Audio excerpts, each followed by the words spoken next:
For the Republicans, the next big win needs to come out of South Carolina. In just 1 week, Republican voters will head to the polls for the primary.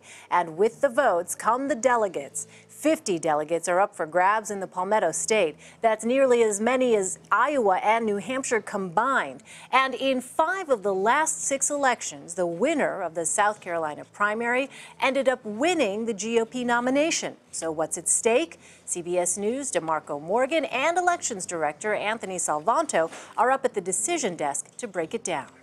All right, thanks, Elaine. We're at the decision desk here with our Elections Director, Anthony Salvanto. So what are the numbers telling us tonight? The big thing I'm watching is, can Donald Trump take that momentum out of New Hampshire, convey it into South Carolina, cement his lead? He's had the lead in the polling going into these debates. Donald Trump at 40, Ted Cruz at 21, but this was before Ted Cruz won Iowa. And I'll tell you why that's important, because that's a signal then to those evangelical voters that really dominate down here. Big in South Carolina. Big in South Carolina, exactly. And much like Iowa, where he did well. So you look at the comparison now, we are on very different ground here tonight. So let's look at the number of evangelical voters in South Carolina as compared to what we just saw in New Hampshire. You see it's 65% down here, and New Hampshire was just 25. So that helps Cruz a lot. Also, the number of very conservative, that's a group where Ted Cruz does well.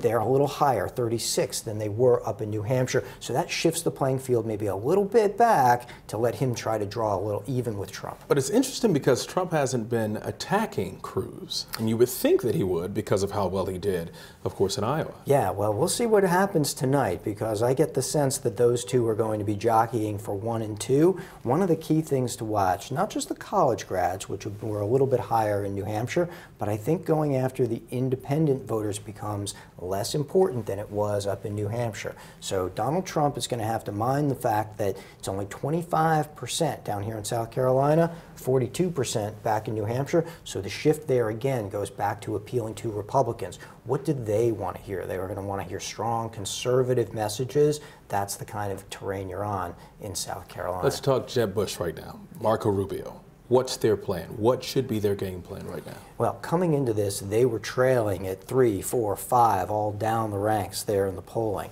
So all of them are trying to get into that spot where they can be that quote-unquote establishment candidate alternative, try to finish maybe 3rd, maybe 4th, maybe surprise and 2nd even.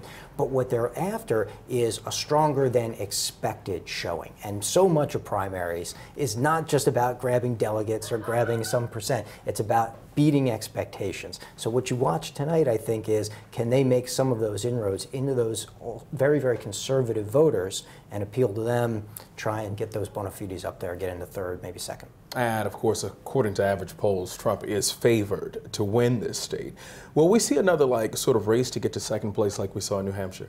Yeah, I think so. I mean, 1 and 2 is probably up for grabs, and I think what you read tonight on this debate stage will tell you how they think of the race.